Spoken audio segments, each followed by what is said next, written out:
വീണ്ടും പ്രതിഷേധവുമായി റോഡിലിറങ്ങി ഗവർണർ ആരിഫ് മുഹമ്മദ് ഖാൻ. വയനാട് സന്ദർശനം കഴിഞ്ഞ് തിരികെ വരും വഴി കണ്ണൂർ മട്ടന്നൂരിലാണ് സംഭവം. SFI ഗുണ്ടകളുടെ പ്രതിഷേധത്തെ തുടർന്നാണ് ഗവർണർ റോഡിലിറങ്ങിയത്.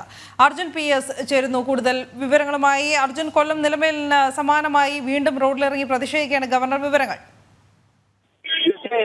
ഇത് ആദ്യമായിട്ടല്ല ഇത്തരത്തിൽ ഗവർണർക്കെതിരെ SFI ഗുണ്ടകൾ ഇത്തരത്തിലുള്ള ഒരു ആക്രമണം അഴിച്ചുവിടുന്നത്. ആക്രമണം എന്ന് വേണം പറയാൻ. അതായത് വാഹനത്തിന് നേരെ ചീറിയെടുത്തുകൊണ്ട് അതായത് ഗവർണർക്കെതിരെ രൂക്ഷമായ വിമർശനങ്ങൾ ഉന്നയിച്ചുകൊണ്ടാണ് SFI ഇത്തരത്തിലുള്ള ഒരു പ്രതിഷേധം സംഘടിപ്പിച്ചത്. കഴിഞ്ഞ ദിവസം ഇത്തരത്തിലുള്ള ഒരു പ്രതിഷേധം ഇവിടെ നടന്നിരുന്നു. കണ്ണൂരിൽ നടന്നിരുന്നു. കണ്ണൂരിൽ മട്ടന്നൂരിൽ അതുപോലെ തന്നെ അത്തരത്തിലുള്ള വിവിധ ഇടങ്ങളിലടക്കം ഇരിട്ടിയിലടക്കം ഇത്തരത്തിലുള്ള ഒരു പ്രതിഷേധം കഴിഞ്ഞ ദിവസം തന്നെ രാത്രി നടന്നിരുന്നു. ആ പ്രതിഷേധ സമയത്ത് SFI പ്രതിഷേധത്തിനെ തുടർന്ന് പോലീസ് ഈ SFIക്കാരെ കസ്റ്റഡിയിലെടുക്കുകയും പിന്നീട് ഡിവൈഎസ്പിക്കാർ ബലം പ്രയോഗിച്ചുകൊണ്ട് ഇവരെ ഈ ജീപ്പിൽ നിന്ന് പോലീസ് ജീപ്പിൽ നിന്ന് മാറ്റുന്നു നമ്മൾ കണ്ടിരുന്നു. എന്നാൽ അതിനെതിരെ ഇത്ര സമയമായിട്ടും യാതൊരു വിധത്തിലുള്ള ഒരു കേസും സർക്കാർ എടുത്തിട്ടില്ല എന്നുള്ളതാണ് വസ്തുത. ഗവർണർക്കടക്കം വലിയ രീതിയിലുള്ള ഒരു സുരക്ഷ ഒരുക്കിയിരുന്നു. അത്തരത്തിലുള്ള സുരക്ഷയുള്ള ഗവർണർക്കാണ് അല്ലെങ്കിൽ അത്തരത്തിലുള്ള പദവിയുള്ള ഗവർണറെയാണ് ഇത്തരത്തിലുള്ള നിരന്തരമായി SFIക്കാരടക്കം ഇങ്ങനെ ആക്രമിക്കുന്നു. പക്ഷേ യാതൊരു വിധത്തിലുള്ള ഒരു നടപടിയും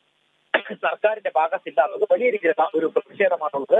അത്തരത്തിൽ ഗവർണർ തന്നെ നേരിട്ട് ഇറങ്ങി ഇവർക്ക് അല്ലെങ്കിൽ ഇത്തരത്തിൽ താമസം കാണിക്കുന്നവർക്കെതിരെ പ്രതിഷേധിക്കുന്ന ഒരു കാഴ്ചയാണ് നമുക്ക് കാണുവാൻ സാധിക്കുന്നത്. ഇന്നും അത്തരത്തിലുള്ള ഒരു സംഭവമാണ് ഉണ്ടായത്. കഴിഞ്ഞ ദിവസവും ഇത്തരത്തിൽ ഗവർണർക്കെതിരെ കടിമുടി കടിച്ചിരുന്നു. പക്ഷേ ഇന്ന് അല്പം കൂടി കടന്ന കൈയെന്നോണം ഗവർണറെ ഭാഷണത്തിന് എടുത്തുകൊണ്ട് അടക്കം ഉന്തുകൾ ഉണ്ടാകുന്ന ഒരു കാര്യം ഉണ്ടാകുന്നു. പെട്ടെന്നായിരുന്നു പിന്നീട് ഗവർണർ സുഖിതമായി പുറത്തേക്ക് ഇറങ്ങുകയും SFIക്കാരെ ഗുണ്ടകൾ എന്ന് തന്നെ വിളിച്ചുകൊണ്ട് വലിയ രീതിയിലുള്ള ഒരു പ്രതിഷേധം അറിയിക്കുകയും ചെയ്തിരുന്നു. പക്ഷേ എന്നാൽ തന്നെ പോലീസിന്റെ ഭാഗത്ത് നിന്നും കൃത്യമായിട്ടുള്ള ഇടപെടൽ ആ സമയത്തും ഉണ്ടായില്ല എന്നുള്ളതാണ് നമുക്ക് പറയാനുള്ളത്. അതായത് അത്തരത്തിൽ പോലീസ് SFIക്കാരുടെ കൂടെ നിൽക്കുന്ന ഒരു സാഹചര്യമാണ്, സർക്കാരിന്റെ കൂടെ നിൽക്കുന്ന ഒരു സാഹചര്യമാണ് നമ്മൾ കണ്ടത്. പക്ഷേ ഇത്തരത്തിലുള്ള ഒരു പ്രതിഷേധം നിരന്തരമായി ഉണ്ടാകുമ്പോൾ വലിയ രീതിയിലുള്ള ഒരു പ്രതിഷേധം ജനങ്ങളുടെ ഭാഗത്ത് ഇപ്പോൾ ഉണ്ടാകുകയാണ്. അതായത് ഇത്രയും ഭരണഘടനാ പദവിയിൽ ഇരിക്കുന്ന ഒരു വ്യക്തിയെ ഇത്തരത്തിൽ നിരവധി തവണ റോഡിൽ വയനാട് സന്ദർശനം കഴിഞ്ഞ് തിരികെ വരും വഴി കണ്ണൂർ മട്ടന്നൂർ ടൗണിലാണ് ഗവർണർ ആരിഫ് മുഹമ്മദ് ഖാനെതിരെ